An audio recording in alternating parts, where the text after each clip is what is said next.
Prigozhin की। Prigozhin को लेकर एक बहुत बड़ा दावा किया जा रहा है और एक दिन पहले ही वैग्नर ग्रुप के प्रमुख येवगेनी प्रिगोजिन की मौत की खबर आई, लेकिन अब दावा किया जा रहा है कि प्रिगोजिन जिंदा है। बेलारूस की मीडिया का दावा यह है कि प्रिगोजिन जिंदा है। बेलारूस की मीडिया ने दावा किया है कि जो विमान हादसे का शिकार हुआ था उसमें प्रिगोजिन मौजूद ही नहीं थे और वो किसी दूसरे विमान में थे।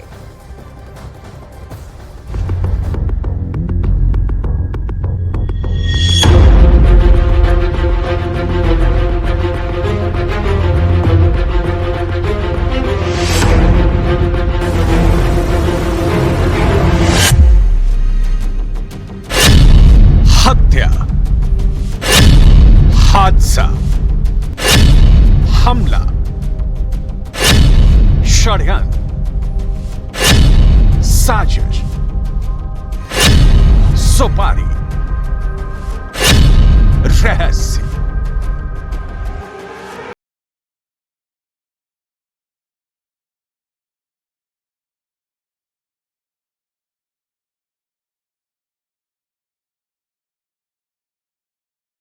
रहस्य येवगेनी प्रिगोजिन के जिंदा होने का। साजिश वैग्नर चीफ की मौत को मिस्ट्री बनाने की। षड्यंत्र जलते जेट से प्रिगोजिन को बाहर निकालने का। हादसा प्रिगोजिन को जीते जी दुनिया की नजरों में मार डालने का। प्रिगोजिन के जेट पर मिसाइल से हमले का दावा सच्चा है या झूठा?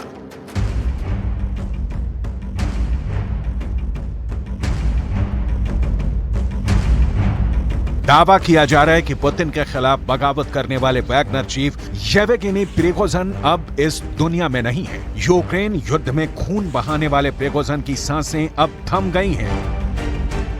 युद्ध के मैदान में अनगिनत लोगों को मौत के घाट उतारने वाले प्रिगोजिन की विमान हादसे में मौत हो गई है। लेकिन मौत के कई दावों के बीच प्रिगोजिन जिंदा उठ खड़ा हुआ है। क्या येवगेनी प्रिगोजिन जिंदा है? क्या जलते जेट से गायब हो गया प्रिगोजिन? Мы все попадем в ад, но в аду мы будем лучше. Абсолютно.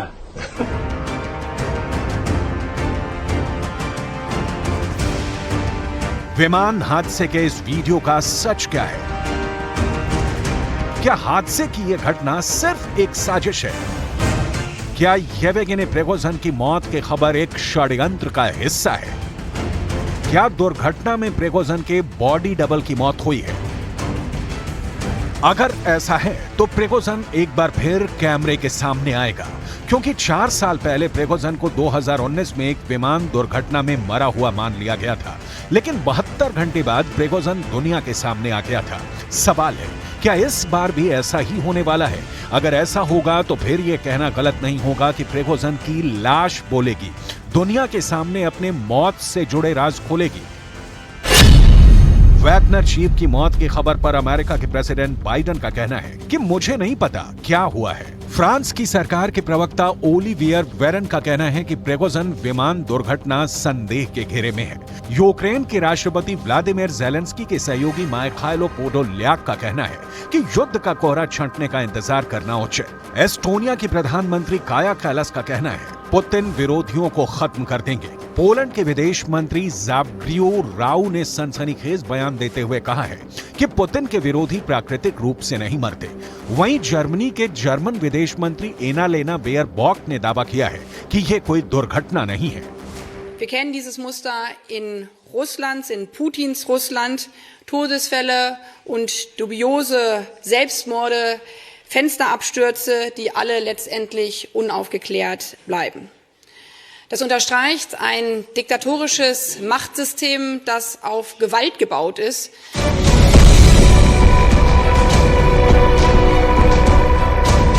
कुल मिलाकर येवगेनी प्रिगोजिन की मौत एक रहस्य बन गई है, क्योंकि प्रिगोजिन ने 60 दिन पहले 23 जून को पुतिन के खिलाफ बगावत की थी और इसके बाद वो बेलारूस चले गए थे। और अब ये खबर आती है कि प्रिगोजिन की रूस में विमान दुर्घटना में मौत हो गई है। ऐसे में ये साफ नहीं हो सका है कि बेलारूस गए प्रिगोजिन रूस कब और कैसे पहुंचे।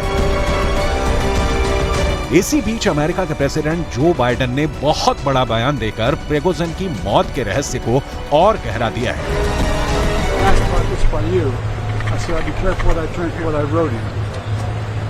I don't know for a fact what happened, but I'm not surprised. Do you believe? There's not much that happens when Russia is not behind, but I don't know enough to know the answer. I've been working out for the last hour and a half. सुना आपने, Biden का कहना है रूस में शायद ही ऐसा कुछ होता है जिसके पीछे पुतिन का हाथ ना हो, और फिर यह कहना कि मैं इस मामले में इतना नहीं जानता हूं कि कुछ जवाब दे सकता हूं। सीधे सीधे पुतिन को शक के घेरे में लाकर खड़ा कर दिया है। सिर्फ इतना ही, ऐसा दावा करना कि ये इस बात का सबूत है कि जो क्रेमलिन का वफादार नहीं होता उसका क्या हश्र होता है। प्लेन क्रैश को रहस्यमयी बना दिया है। प्रिगोजिन की मौत एक ऐसी गुत्थी बन गई है जिसे लेकर अलग अलग दावे सामने आ रहे हैं। वैगनर चीफ के सहयोगियों ने रूस के रक्षा मंत्रालय पर उनकी हत्या का आरोप लगाया है। उड़ान डेटा का हवाला देकर दावा किया जा रहा है कि विमान अचानक गिरा है। दावे के मुताबिक प्रिगोजिन जिस प्राइवेट जेट में सवार थे वो मॉस्को से सेंट पीटर्सबर्ग की ओर बढ़ रहा था, लेकिन मॉस्को से 95 किलोमीटर उत्तर में टावर में विमान क्रैश हो गया। दावे के मुताबिक बुधवार को शुरू में ये मॉस्को के नजदीक उड़ता दिख रहा था। वहां ये विमान 29,000 फीट की ऊंचाई पर था, लेकिन ट्रैकिंग वेबसाइट में इसके बाद गायब दिखने लगा। इसके बाद इसके गिरने के संकेत मिलने लगे क्योंकि इसकी ऊंचाई 0 दिखने लगी।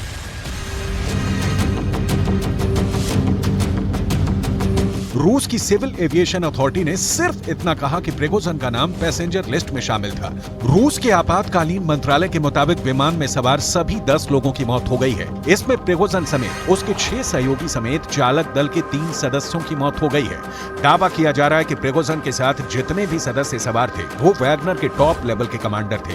दावे के मुताबिक मरने वालों में येवगेनी प्रिगोजिन है जो वैगनर ग्रुप के मुखिया थे, उनके साथ दिमित्री उतकिन थे जो वैगनर के सह संस्थापक थे, वैलेरी चेकालोव थे जो प्रिगोजिन के करीबी विश्वास पात्र और वैगनर के लॉजिस्टिक्स के प्रमुख थे। इसके अलावा मरने वालों में सर्गेई प्रोपस्टिन का नाम भी शामिल है जो प्रिगोजिन के बहुत ही करीब माने जाते थे। इसमें येवगेनी मकारियान का नाम भी है जो एक पूर्व पुलिस अधिकारी थे और सीरिया युद्ध में रूस की तरफ से हिस्सा लेने के लिए वैगनर के साथ शामिल हुए थे। अगला नाम अलेक्जेंडर टोटमैन और निकोले माटुसिव का है जो वैगनर के बड़े रणनीतिकार माने जाते थे।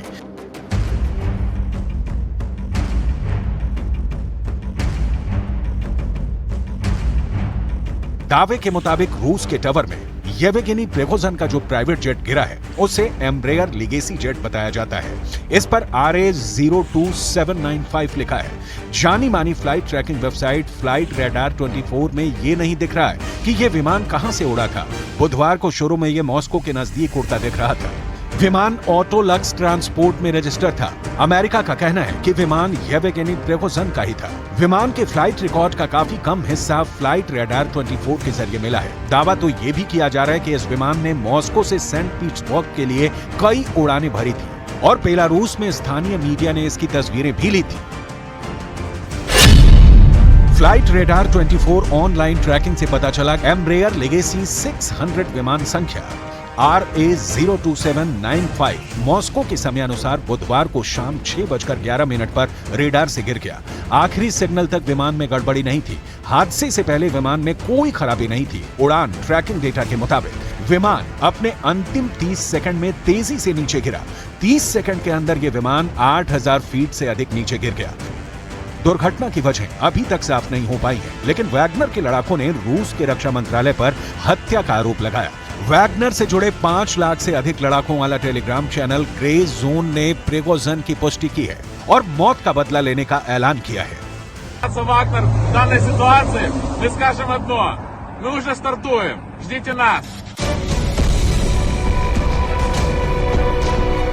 इसके साथ ही प्रिगोजिन की मौत को लेकर कई थ्योरी दी जा रही हैं।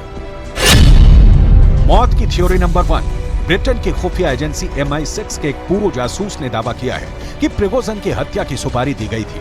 रूस के उच्च वर्ग के लोगों ने प्रिगोजिन को मारने का ठेका दिया था। मौत की थ्योरी नंबर 2, प्राइवेट जेट पर डिफेंस मिसाइल से हमला किया गया है। दावा किया जा रहा है कि जेट के क्रैश साइट से 50 किलोमीटर दूर रूस के S-300 तैनात है। मौत की थ्योरी नंबर 3, दावा किया जा रहा है कि वैगनर चीफ प्रिगोजिन की हत्या के पीछे रूस की हस्तियों का हाथ है। मौत की थ्योरी नंबर 4, शेड में वाइन क्रेट में बम छिपाया गया था, जिसके ब्लास्ट के बाद प्लेन क्रैश हो गया। मौत की थ्योरी नंबर 5, प्रिगोजिन को मारने के लिए यूक्रेन के एजेंटों ने साजिश रची थी। Відношення до цієї ситуації це точно. Я думаю, всі усвідомлюють, хто має відношення. लेकिन यूक्रेन के राष्ट्रपति ज़ेलेंस्की के सलाहकार मिखाइलो पोदोल्याक ने दावा किया है कि प्रिगोजिन ने अपने डेथ वारंट पर खुद ही दस्तखत कर दिए थे। लेकिन विमान हादसा और प्रिगोजिन की मौत के दावों के बीच बेलारूस से बड़ी खबर आई है। खबर यह है कि बेलारूस में वैगनर ग्रुप के कैंप हटाने का काम शुरू हो गया है। इसका पर्दाफाश सैटेलाइट तस्वीरों से हुआ, लेकिन प्रिगोजिन की मौत के राज का पर्दाफाश होना अभी बाकी है। प्रिगोजिन की मौत अब एक रहस्य बन चुकी है और अब इंतजार किया जा रहा है कि इस रहस्य से पर्दा साफ साफ उठे और जो चीजें हैं वो निकलकर सामने